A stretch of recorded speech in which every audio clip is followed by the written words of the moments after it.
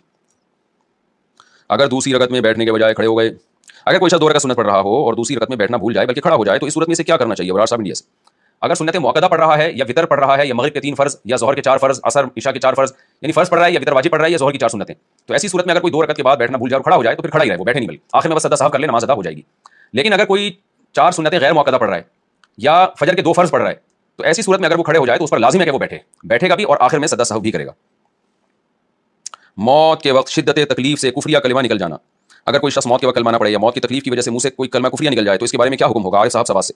دیکھیں تکلیف میں کلمہ کفر نکلے گا تو کافر ہو جائے گا. حدیث میں آتا ہے ایک شخص جنت کے قریب پہنچ کے ایک بارش کے قریب رہ جاتا ہے, لیکن موت سے پہلے وہ کوئی ایسا کام کر جاتا ہے کہ جہنم میں چلا جاتا ہے, اور بعض دفعہ جہنم کے بالکل قریب ہو چکا ہوتا ہے لیکن موت سے پہلے ایسا کام کر لیتا ہے کہ جنت میں چلا جاتا ہے. اس لیے ہمیں چاہیے ہم نیک کام کریں تو موت تک کرتے رہیں, اور برائی سے بچیں تو موت تک بچتے رہیں. تو اگر کوئی کسی بھی وجہ سے کلمہ کفر نکالتا ہے تو وہ کافر ہو جاتا ہے. ہاں یہ ضرور ہے کہ موت کے وقت تکلیف اتنی ہوئی کہ دماغ نے کام کرنا چھوڑ دیا, پھر اگر کلمہ کفر نکالے گا تو وہ معاف ہے, کیونکہ ہم احکام کے اسی وقت تک مکلف ہیں جب تک ہمارا دماغ کام کر رہا ہو. بعض دفعہ تکلیف اتنی شدید ہوتی ہے کہ دماغ معاف ہو جاتا ہے, جب دماغ معاف ہو گیا تو پھر اگر اس کے منہ سے کلمہ کفر بھی نکل رہا ہے تو پھر اللہ تعالیٰ انشاءاللہ اسے نہیں پکڑے گا, کیونکہ وہ اس کے اختیار میں نہیں ہے. عورت کا بار بار طلاق کا مطالبہ کرنا, اگر کوئی بیوی لڑائی بحث میں اپنے شوہر سے بار بار طلاق مانگے کہ مجھے طلاق دو, شوہر کہے کہ تمہیں جہاں دل کرے چلی جاؤ, تو کیا ایسی صورت میں طلاق ہو جائے گی یا نہیں؟ نہیں جی, یہ مبہم الفاظ ہیں. اس کا یہ مطلب بھی ہو سکتا ہے کہ ٹھیک ہے تمہیں طلاق ہے جہاں چاہو چلی جاؤ, اور یہ مطلب بھی ہو سکتا ہے کہ تم جہاں چاہو چلی جاؤ میں تمہیں دے دوں گا, دونوں مطلب ہو سکتے ہیں. تو یعنی یہاں سے دفع ہو جاؤ, یہ بھی نیت ہو سکتی ہے. تو یہ مبہم الفاظ ہیں. تو ان میں اگر شوہر کی نیت طلاق کی ہوگی تو پھر طلاق واقع ہوگی, نیت طلاق کی نہیں ہے تو طلاق واقع نہیں ہوگی, کیونکہ ان میں رد اور سب دونوں کا احتمال ہے اس میں. عورت کچھ کپڑے سسرال لے جائے تو کیا وہ بھی جہیز ہوگا؟ اگر کسی عورت کی شادی ہو اور اپنے ساتھ کچھ کپڑے سسرال لے جائے پہننے کے لیے تو کیا وہ بھی جہیز میں شمار ہوں گے؟ نہیں بھائی, اتنا تو ہوتا ہی ہے عام طور پہ جب لڑکیاں ماں باپ کے گھر سے رخصت ہوتی ہیں تو 2-4 جوڑے تو ان کو ملتے ہی ہیں, تو وہ جہیز میں شمار نہیں ہوگا اتنی سی چیز. ویسے ہونا تو یہ چاہیے کہ سارا کچھ لڑکا ہی انتظام کرے, جتنے بھی کپڑے ہیں نا وہ اس کی اب امانت ہے, بولے بھائی میں خود سارے لباس کپڑے وغیرہ ارینج کروں گا. شراب کی بوتل کو شو پیس بنانا, کیا ہم شراب کی کاج کی بوتل گھر میں شو پیس بنا کر رکھ سکتے ہیں؟ رمشا خان انڈیا سے. ایسی بوتل جس میں سب کو پتا ہو دیکھتے ہی کہ یہ شراب ہی آتی ہے, ایسی بوتل میں اس کو کسی بھی طرح سے گھر میں رکھنا جائز نہیں ہے, کیونکہ وہ گناہ کی ایک یادگار ہے. نبی صلی اللہ علیہ وسلم نے جب شراب کو حرام قرار دیا اللہ کے حکم سے, تو آپ نے شراب کے برتنوں کو بھی توڑنے کا حکم دیا. پھر بعد میں برتن رکھنے کی اجازت دے دی, کیونکہ ان برتنوں میں صرف شراب نہیں آتی تھی اور بھی چیزیں آتی تھی, تو اور غربت بھی تھی. لیکن اب جو بوتلیں شراب کی آتی ہیں وہ ایسی خاص قسم کی ہوتی ہیں کہ سب کو پتا ہوتا ہے, کمپنیوں کے نام لکھے ہوئے ہوتے ہیں, تو وہ پھر گھر میں آپ رکھیں گے تو گناہ کی یادگار ہے وہ. تو وہ آپ اس سب دیکھ کے شک بھی ہوگا کہ پتہ نہیں یہ کیا کرتے ہیں, تو ایسی چیز کو نہیں رکھنا چاہیے گھر میں. اگر میں نے یہ کام کیا تو 1 کروڑ روزے رکھوں گی. اگر کسی نے قسم کھائی ہو کہ یہ کام نہیں کروں گی, اگر کیا تو اتنے لاکھ اور اتنے کروڑ روزے رکھوں گی, جو کہ ناممکن ہے. اس صورت میں اگر وہ کام کر لیا تو کیا ہوگا؟ دیکھیں منت بھی ہے یہ اور قسم کے الفاظ بھی ہیں یہ. جب آپ کسی چیز کو نہ کرنے کی کسی کام کے ساتھ منت کو مشروط کر دیتے ہیں تو وہ قسم بھی بن جاتی ہے اور منت بھی رہتی ہے. تو اگر ایسے منت مانی کہ اللہ نے میرا یہ کام کر دیا تو میں 1 کروڑ روزے رکھوں گی, تو خوب سمجھ رہے پھر روزے ساری زندگی کے لیے لازم ہو جائیں گے.